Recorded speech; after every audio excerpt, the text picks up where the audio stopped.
स्वागत है हमारे अगले लेक्चर में। तो आज जो हम पढ़ने जा रहे हैं वो पढ़ने जा रहे हैं हम किसके बारे में, न्यूक्लियोटाइड के बारे में पढ़ने जा रहे हैं। किसके बारे में पढ़ने जा रहे हैं हम, न्यूक्लियोटाइड के बारे में। तो न्यूक्लियोटाइड क्या है, हम सब जानते हैं न्यूक्लियोटाइड जो है वो क्या है, हमारा ऑर्गेनिक कंपाउंड है। ठीक है, ऑर्गेनिक कंपाउंड का मतलब क्या होता है, ऑर्गेनिक कंपाउंड वो कंपाउंड होते हैं जो कार्बन, हाइड्रोजन और ऑक्सीजन से मिलके बने। ठीक है, हम उनको ही ज़्यादातर ऑर्गेनिक कंपाउंड बोलते हैं। ठीक है, अब उसमें कुछ एक्स्ट्रा फंक्शनल ग्रुप भी आ जाते हैं, जैसे फॉस्फोरस आ जाए, सल्फ़र आ जाए, ठीक है, नाइट्रोजन आ जाए, तो ये भी एक्स्ट्रा कंपाउंड ग्रुप आ सकते हैं, या कोई हेलोजन आ जाए, ठीक है, क्लोरीन वगैरह आ जाए, तो इनको भी हम ऑर्गेनिक कंपाउंड बोल सकते हैं। ठीक है, पर हम जो न्यूक्लियोटाइड के बारे में पढ़ने जा रहे हैं, न्यूक्लियोटाइड हम सब जानते हैं ऑर्गेनिक कंपाउंड है।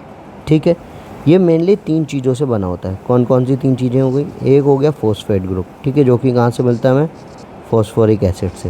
कहाँ से मिलता है, फॉस्फोरिक एसिड। ठीक है, इस पर माइनस साइन आ जाएगा, तो ये फॉस्फेट ग्रुप हो गया। दूसरा होता है नाइट्रोजीनस बेस।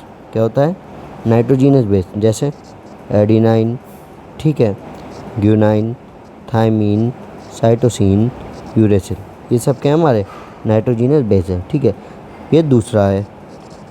तीसरा जो पार्ट होता है हमारे न्यूक्लियोटाइड का वो होता है शुगर मॉलिक्यूल। क्या होता है, शुगर मॉलिक्यूल। और शुगर मॉलिक्यूल भी कौन सा, पेंटोस शुगर। कैसी शुगर, पेंटोस शुगर होनी चाहिए। ठीक है, हम सब जानते हैं पेंटोस शुगर जो यूज़ करते हैं वो कौन सी होती है, राइबोस शुगर।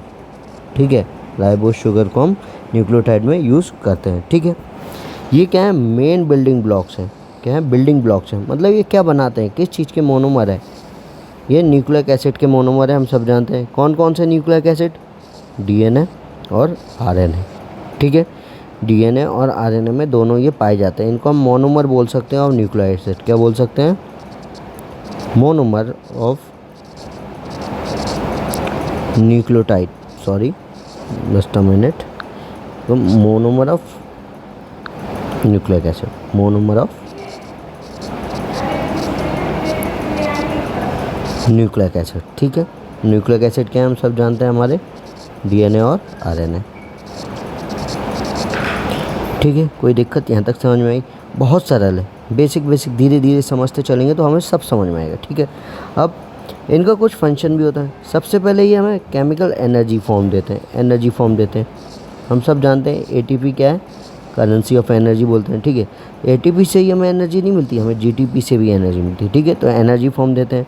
सेलुलर सिग्नलिंग में हेल्प करते हैं। ठीक है, सेकेंडरी सिग्नलिंग, ठीक है, प्राइमरी सिग्नलिंग, ये हमें सिग्नलिंग मैसेंजर का काम करने में हेल्प करते हैं। ठीक है, सेकेंडरी मैसेंजर या प्राइमरी मैसेंजर के काम में काम करते हैं। ठीक है, ये थर्ड को फैक्टर्स भी होते हैं। क्या होते हैं, ये को फैक्टर्स होते हैं, एंजाइम्स को हेल्प करते हैं। ठीक है, एंजाइमेटिक को फैक्टर्स होते हैं जो कि एंजाइम को ये हेल्प करेंगे अपने, ठीक है, एंजाइमेटिक कैटालिटिक रिएक्शन करने में। ठीक है, कौन कौन से को फैक्टर होते हैं, को हो गया। ठीक है, कोई क्या होता है, और क्या आप लोग जानते हैं, चल नहीं जानते हैं तो मैं आगे बताऊंगा आपको। ठीक है, एक होता है एफएडी, ठीक है, एफएमएन, ठीक है, flavo adenine dinucleotide, flavo adenine mononucleotide. ठीक है, एक होता है एनएडी, न्यूक्लियोटाइड एडेनाइन डाइफॉस्फेट। ठीक है, तो ये क्या होते हैं, हमारे एक को फैक्टर की तरह भी काम करते हैं। तो ये था कुछ बेसिक। अब हम देख लेते हैं इसका मेन स्ट्रक्चर होता कैसे है। ठीक है, तो सबसे पहले हम बात करते हैं शुगर की। पहले किसकी बात करेंगे, हम अपने शुगर की बात करेंगे। ठीक है, हम शुगर की सबसे पहले बात कर लेते हैं। अगर हम देखें, just a minute, sugar 2 type की होती हैं, 2 मेन शुगर होती हैं। ठीक है, हम देखते हैं जो हमारा डीएनए है और आरएनए है। ठीक है, डीएनए में जो होती है वो होती है हमारी deoxy ribose sugar, deoxy ribose sugar. ठीक है, जो आरएनए में होती है इसमें होती है राइबोस शुगर। तो इन दोनों शुगर में फ़र्क क्या है, इन दोनों शुगर में फ़र्क आप ये डायग्राम देख सकते हैं, ये बिल्कुल एक सिंपल डायग्राम है जो आपको, ये दोनों ही राइबोस शुगर हैं। ठीक है, दोनों ही क्या है, राइबोस शुगर, पर एक है डीएनए वाली जिसको डीऑक्सी बोलते हैं, एक है आरएनए वाली जिसको राइबोस बोलते हैं। ठीक है, तो डीऑक्सी है उसमें सेकंड पोजीशन पर हाइड्रोक्सिल ग्रुप नहीं होता है, जैसा कि आप इसमें देखिए, इस वाले सेकंड पोजीशन पे क्या है, हाइड्रोक्सिल ग्रुप नहीं, खाली क्या है, हाइड्रोजन है। ठीक है, OH ग्रुप की जगह क्या है, खाली हाइड्रोजन है, मतलब डीऑक्सी हो गया, ऑक्सीजन यहाँ से हट गया, डीऑक्सी, ऑक्सीजन को हटा दिया गया, ठीक है। और राइबोज शुगर आप अगर देखो, और आप ये ही देखो राइबोज शुगर को, तो राइबोज शुगर में आप देख सकते हैं कि हाइड्रोक्सिल ग्रुप अभी भी है, तो ये क्या है, राइबोज शुगर। और ये राइबोज शुगर जो होती है, जो राइबोज शुगर होती है, ये कौन सी शुगर होती है, ये होती है एल्डिहाइड शुगर। कौन सी शुगर होती है,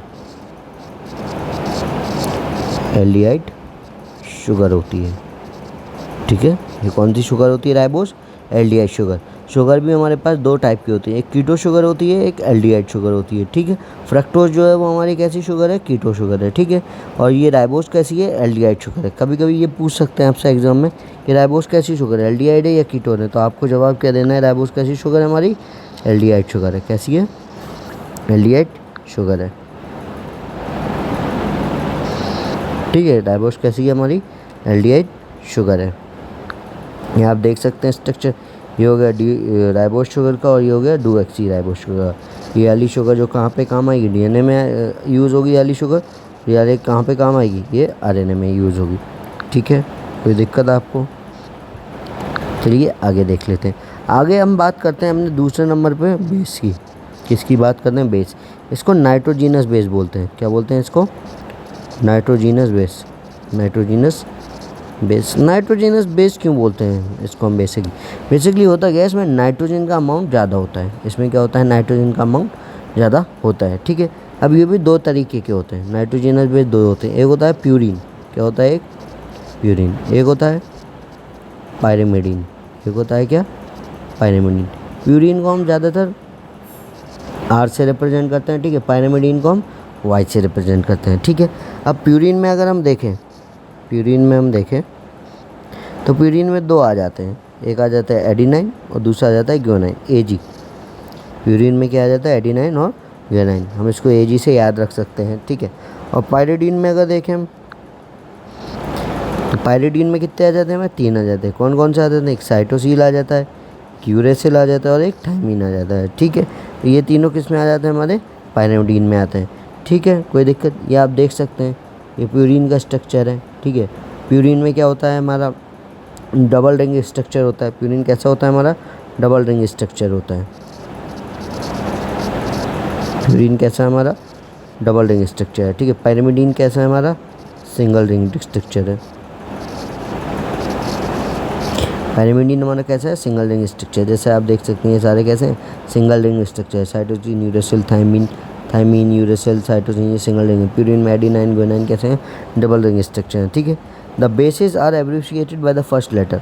बेसिस को हम उनके पहले लेटर से डोनेट करते हैं, ठीक है। जैसे एडिनाइन को ए से डोनेट कर रहा है, ठीक है। ग्वानाइन को हम जी से डोनेट करेंगे, साइटोसिन को सी से डोनेट करेंगे, थायमीन को टी से डोनेट करेंगे और यूरेसिल को यू से डोनेट करेंगे, ठीक है। जो प्यूराइन होती है वो एजी होती है, मैं आपको बता चुका, जो कि आरएनए में भी होगी, डीएनए में भी होगी, ठीक है। प्यूरिन की होगी हमारे आरएनए में भी होगी, डीएनए में। एडिनाइन और ग्वानाइन दोनों में होगा, आरएनए में भी होगा, डीएनए होगा। पर जो पायरिमिडीन है उसमें डिफरेंस होता है, उसमें साइटोसिन तो दोनों में मिलेगा आपको, साइटोसिन उस डीएनए में भी मिलेगा, आरएनए में मिलेगा, ठीक है, दोनों में मिलेगा। पर जो थायमीन होती है, क्या होती है, थायमीन, वो होती है डीएनए में, और यूरेसिल जो होती है वो किस में होती है, हमारा आरएनए में, ठीक है। जैसा कि आप देखिए, अगर डीएनए में देखे जाए कौन कौन से बेस मिल रहा है, डीएनए में मिल रहा है एडिनाइन, ग्वानाइन, आरएनए में भी एडिनाइन, ग्वानाइन है, ठीक है। डी साइटोसिन इसमें भी साइटोसिन है, पर एक बेस का डिफरेंस दोनों में आ जाता है, वो है थायमीन और यूरेसिल के बीच का। किसके बीच का डिफरेंस आ जाता है, थायमीन और यूरेसिल का डिफरेंस आ जाता है अगर आप गौर से देखें, इस बेस का डिफरेंस आ जाता है, ठीक है। डीएनए में हमारे थायमीन पाया जाएगा, ठीक है, और आरएनए में क्या पाया जाएगा, यूरेसिल पाया जाएगा, ठीक है। कोई दिक्कत यहाँ तक, अच्छा कोई दिक्कत नहीं होगी आपको, ठीक है। अब जो हम जैसा कि ये स्ट्रक्चर देख सकते हैं आप, ये डिटेल स्ट्रक्चर है, ये क्लियर दिख रहा है आपको, ठीक है। ये प्यूरिन का स्ट्रक्चर है हमारा, ये अलग ऐसा स्ट्रक्चर प्यूरिन का देख सकते हैं आप, डबल रिंग स्ट्रक्चर है। कैसा स्ट्रक्चर है ये, डबल रिंग स्ट्रक्चर है, दो रिंग होती हैं। ये वाली जो रिंग होती है, इस रिंग को हम क्या बोलते हैं, ये जो रिंग होती है इस रिंग को हम बोलते हैं पायरिमिडीन रिंग। क्या बोलते हैं इसको, पायरिमिडीन रिंग, ठीक है। और ये वाली जो रिंग है, इस रिंग को बोलते हैं इमिडाजोल रिंग, इमिडाजोल रिंग। ठीक है, तो डबल रिंग स्ट्रक्चर इसमें होता है। ठीक है, और वही हम अगर पायरिमिडीन की बात करें, पायरिमिडीन कैसा है हमारा, इसमें एक ही रिंग होती है, सिंगल रिंग होती है। ऐसी रिंग होती है, सिंगल रिंग होती है। ठीक है, जिसको क्या बोलते हैं, पायरिमिडीन रिंग ही बोलते हैं, इसका नाम ही पायरिमिडीन रिंग है। इसमें देखो आप, एक ही रिंग है हमारी। ठीक है, इसी को क्या बोलते हैं हम, पायरिमिडीन रिंग बोलते हैं। ठीक है, यही क्या है हमारा, पायरिमिडीन रिंग है। ठीक है, कोई दिक्कत, आशा है कि आपको स्ट्रक्चर का बेसिक डिफरेंस जो है वो समझ आ गया होगा। अब अगर हम इसके काउंटिंग की बात करें, इसकी किस चीज़ की बात करें, हम काउंटिंग की बात करें। चलो हम काउंटिंग के बारे में आपको आगे बताते हैं। ठीक है, तो अब हमने पढ़ लिया तीनों चीज़ों के बारे में। ठीक है, अब हमने क्या पढ़ा, तीनों चीज़ों के बारे में पढ़ा। सबसे पहले हमने क्या देखा था, शुगर देखी थी। ठीक है, दूसरी चीज़ हमने देखी थी क्या, बेस देख ली। ठीक है, तीसरी चीज़, एक चीज़ और रह गई है, फॉस्फेट, उसके बारे में भी हम पढ़ लेते हैं। ठीक है, अब उससे पहले मैं आपको कुछ और बता दूं कि जो हमारा न्यूक्लियोसाइड होता है, न्यूक्लियोटाइड के पहले बनता है न्यूक्लियोसाइड। क्या बनेगा, न्यूक्लियोसाइड बनेगा। ठीक है, तो न्यूक्लियोटाइड से पहले क्या बनेगा हमारा, न्यूक्लियोसाइड। न्यूक्लियोसाइड में क्या होता है, बेस और शुगर होगी, खाली क्या होगी, राइबोस शुगर होगी और बेस होगी। जब दोनों चीज़ मिलती हैं, क्या मिलेगी, शुगर मिल जाएगी और बेस मिल जाएगा। तो ये क्या बना देता मिलके, ये बना देता है न्यूक्लियोसाइड। क्या बना देता है, न्यूक्लियोसाइड बना रहा है। ठीक है, कोई दिक्कत, तो ये न्यूक्लियोसाइड बना रहा है। ठीक है, अब बेसिस कैसे अटैच होते हैं, जैसे ये देखिए आप, इस तरीके से कुछ हमारा स्ट्रक्चर पूरा बनता है न्यूक्लियोटाइड का। ठीक है, जो बेस है, bases are covalently attach. Bases कैसे अटैच है, कोवैलेंटली। ये देख रहे हैं आप, ये हमारा क्या है, बेस है। ये क्या है हमारा, बेस है। ठीक है, ये क्या है हमारा, शुगर है। क्या है, ये शुगर है। ठीक है, तो बेसिस क्या होते हैं, फर्स्ट पोजीशन पे ऑफ पेंटोस शुगर। ये पेंटोस शुगर है, ये इसकी फर्स्ट पोजीशन है, ये 2 पोजीशन है, ये 3rd पोजीशन है, ये 4th पोजीशन है और ये 5th पोजीशन है। आप देख सकते हैं बेसिस क्या होता है, हमारे फर्स्ट पोजीशन पे लगते हैं पेंटोस शुगर के। ठीक है, पेंटोस शुगर की आप देखते हैं, ये जस्ट अ मिनट,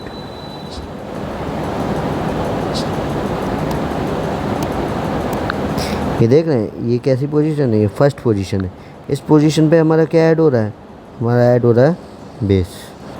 ठीक है, क्या ऐड हो रहा है हमारा, इस पोजीशन पे बेस हमारा ऐड हो रहा है। ठीक है, फर्स्ट पोजीशन पे। तो ये दोनों जब फर्स्ट पोजीशन पे लग जाएगा बेस हमारा, किसकी, शुगर पे, तो इसको हम क्या बोलेंगे, न्यूक्लियोसाइड बोलेंगे। क्या बोलेंगे इसको हम, न्यूक्लियोसाइड बोलेंगे। ठीक है, फर्स्ट पोजीशन पे ये लग जाएगा। ठीक है, अब आ जाते हैं हम न्यूक्लियोटाइड। न्यूक्लियोटाइड क्या होता है, जब न्यूक्लियोसाइड में, मतलब बेस प्लस शुगर ऑलरेडी लगी थी, इसी को हम क्या बोल रहे थे, न्यूक्लियोसाइड बोल रहे थे। जब इसमें हम एक ग्रुप और जोड़ दें, क्या, फॉस्फेट ग्रुप। क्या जोड़ दे, फॉस्फेट ग्रुप और जोड़ दे, तो ये क्या बना देगा, ये बना देगा हमारा न्यूक्लियोटाइड। क्या बना रहा है, ये न्यूक्लियोटाइड बना रहा है। ठीक है, ये डिटेल स्ट्रक्चर मैं आपको दिखाता हूँ। जैसा कि आप ये स्ट्रक्चर देख रहे हैं, ये क्या है हमारा, प्यूरीन बेस है, डबल रिंग स्ट्रक्चर है, तो ये क्या है, ये प्यूरीन बेस है, ये प्यूरीन बेस है। ठीक है, ये फर्स्ट पोजीशन से देखो ऐड है बेस हमारा, हमने पिछली स्लाइड में बताया ये बेस किससे ऐड होता है, फर्स्ट पोजीशन से। ठीक है, और ये हमारा शुगर है, ये क्या है हमारा, शुगर है। अब इसमें हमने क्या और जोड़ दिया, फॉस्फेट ग्रुप ऐड कर दिया। ठीक है, हम देख रहे हैं फॉस्फेट ग्रुप हमने ऐड कर दिया, हमारे पास ऑक्सीजन पे 4 माइनस है, 1 2 3 4। ठीक है, फॉस्फेट ग्रुप जो हमने ऐड किया, ठीक है, ये फॉस्फेट ग्रुप हमने इससे ऐड कर दिया। ठीक है, कोई दिक्कत, तो फॉस्फेट ग्रुप हमने कहाँ ऐड किया, 5th पोजीशन पे। पोजीशन इसकी आप याद रखिएगा, ये फॉस्फेट ग्रुप कहाँ ऐड होता है, 5th पोजीशन पे। ठीक है, और बेस कहाँ होता है, फर्स्ट पोजीशन पे। ठीक है, कोई दिक्कत, ये तो क्या हो गया, ये तो हमारा डीएनए हो गया, डीएनए का हो गया। ठीक है, ये डीएनए का हो गया, कैसे पता हमें डीएनए का हो गया, क्योंकि इसके डीऑक्सीराइबोस शुगर है। क्या है, डीऑक्सीराइबोस शुगर। अगर आरएनए का देखें तो आरएनए का भी सेम है, आरएनए का भी सेम है। ठीक है, पर डीएनए में हमारी ट्राइफॉस्फेट है, ठीक है।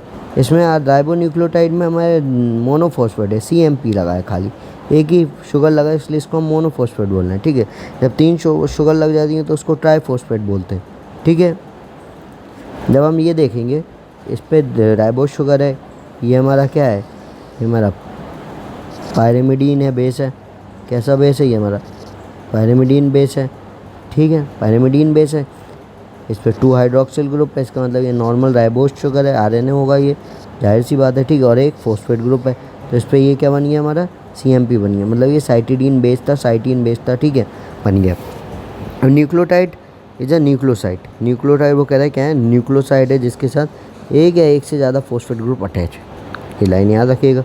न्यूक्लियोसाइड क्या है, एक न्यूक्लियोटाइड क्या है, न्यूक्लियोसाइड है जिसके साथ एक या एक से ज़्यादा फॉस्फेट ग्रुप कोवेलेंटली बाउंड है टू द थर्ड और फिफ्थ हाइड्रोक्सिल ग्रुप। ये थर्ड पे और फिफ्थ हाइड्रोक्सिल ग्रुप पे, ठीक है। थर्ड पे क्यों बोला है इन्होंने, अभी मैं बताता हूँ। जब नीचे से इंटरकनेक्ट होगा, नीचे से एक और ऐसे ही जोड़ेगा तो वो थर्ड पोजीशन पे होता है, ठीक है। फिफ्थ हाइड्रोक्सिल ग्रुप पे तो पेंटोस शुगर लग रहा है हमारे, ठीक है। Most of the nucleoside phosphate, जितने भी न्यूक्लियोसाइड फॉस्फेट हैं बायोलॉजिकल फंक्शन में 5 फॉस्फेट होते हैं। 5 फॉस्फेट, उनकी जो फॉस्फेट ग्रुप है वो 5 फॉस्फेट ही पे ही लगता है बायोलॉजिकल फंक्शन में, ठीक है। Since 5 prime phosphate are most सी, सबसे ज़्यादा फॉस्फेट आपको 5th पोजीशन पे ही दिखेगा, ठीक है। अब ये देखिए आप स्ट्रक्चर, ये देख सकते हैं, एक तो हमारा राइबोन्यूक्लियोटाइड, ठीक है। इसमें नीचे क्या है, हमारा राइबोस शुगर में फ़र्क है, ठीक है, OH ग्रुप है, ठीक है। और ये डीऑक्सी राइबोन्यूक्लियोटाइड, इसमें ऑक्सीजन नहीं है इसलिए इसको डीऑक्सी राइबोन्यूक्लियोटाइड बोला गया। फर्स्ट पोजीशन पे आप देखो बेस हमारा ऐड हो रहा है, ठीक है। 5th पोजीशन पे देखो आप क्या ऐड हो रहा है, हमारा फॉस्फेट ग्रुप ऐड हो रहा है, ठीक है, कोई दिक्कत।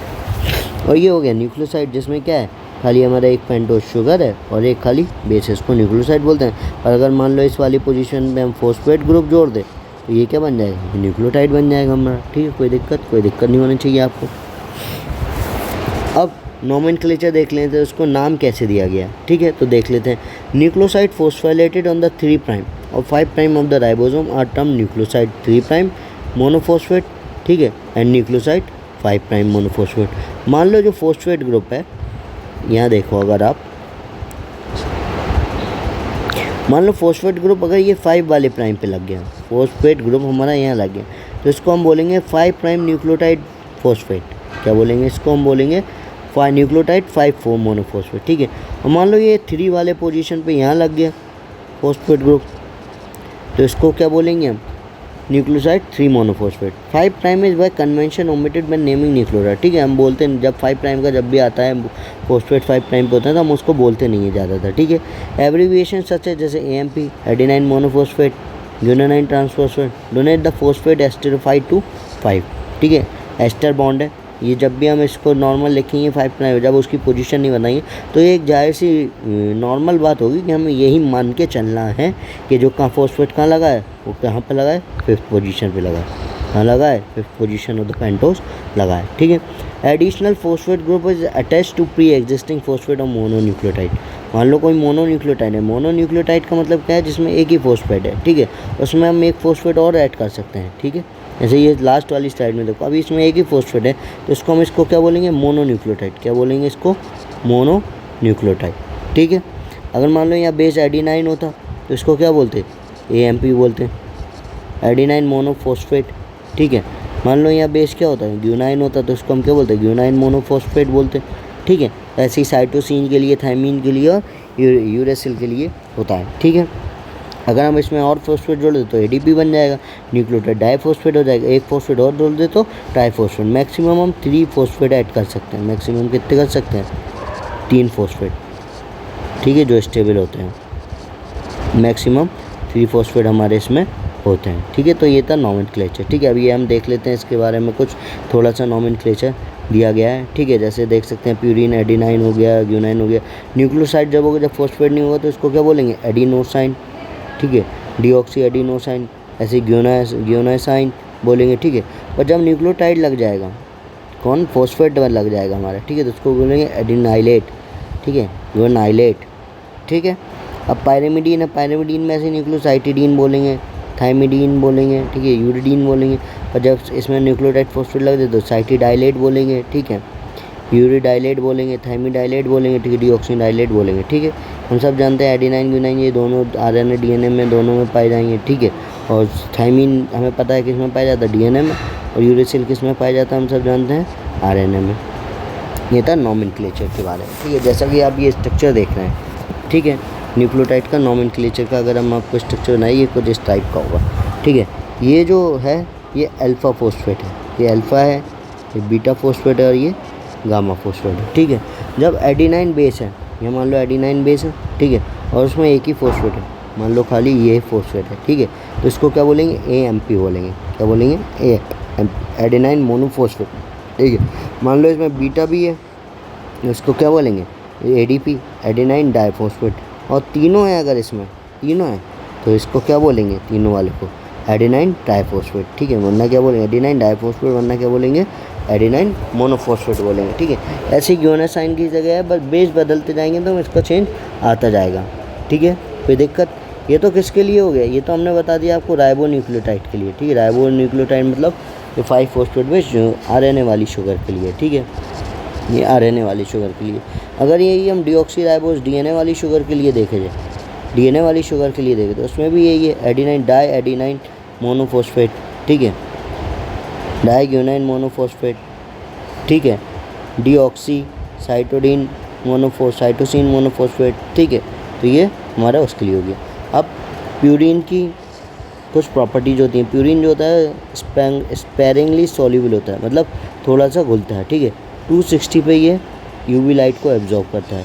यूवी लाइट की एब्जॉर्ब की इसकी पीक किस पे आएगी, यूवी लाइट को एब्जॉर्ब करेगा और इसकी पीक किस पे आएगी, 260 नैनोमीटर पे इसकी पीक आएगी, ठीक है। हाइड्रोजन बॉन्ड फॉर्मेशन में ये हेल्प करता है प्यूरिन, ठीक है।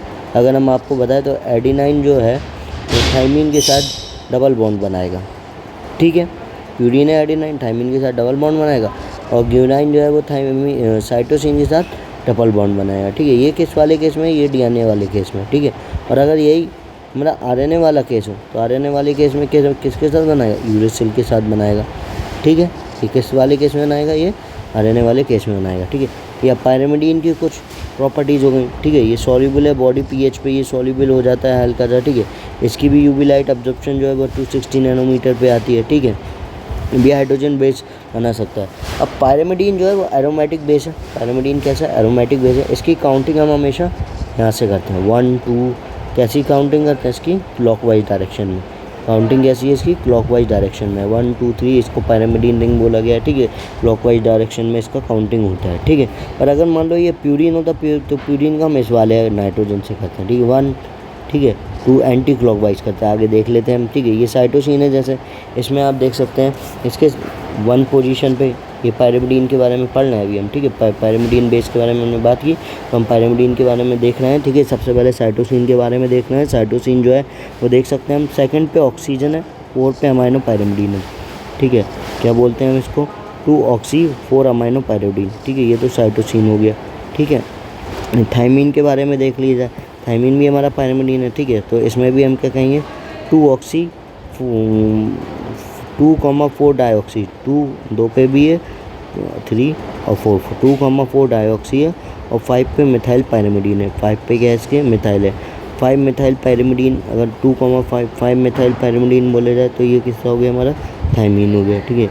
यूरेसिल जो हो गया, केमिकली यूरेसिल जो हो गया उसके सेकंड वाले पे और 4th वाले पे क्या है, ऑक्सीजन ग्रुप है, ठीक है। तो इसको क्या बोलेंगे, 2,4 डाईऑक्सी बोलेंगे, ठीक है। थाइमिन में हमारे 5 मिथाइल ग्रुप है, ठीक है। तो हम 5 मिथाइल यूरेसिल को हम थाइमिन भी कह सकते हैं। मान लो हम बोले 5 मिथाइल यूरेसिल, तो उसका मतलब थाइमिन भी हो सकता है, ठीक है। अब आ जाते हैं प्यूरिन बेस। प्यूरिन बेस का नंबरिंग हमने बताया आपको एंटी क्लॉकवाइज करते हैं, ठीक है। 1 2 3 4 5 6 फिर 7 8 9 हो गया, ठीक है। प्यूरिन रिंग 2 फ्यूज से बना, एक पायरिमिडीन रिंग से बना है, मैंने बताया था। ये पायरिमिडीन रिंग हो गया, और ये अपना क्या हो गया, इमिडाजोल रिंग हो गया, ठीक है, जिसकी काउंटिंग है एंटी क्लॉकवाइज है।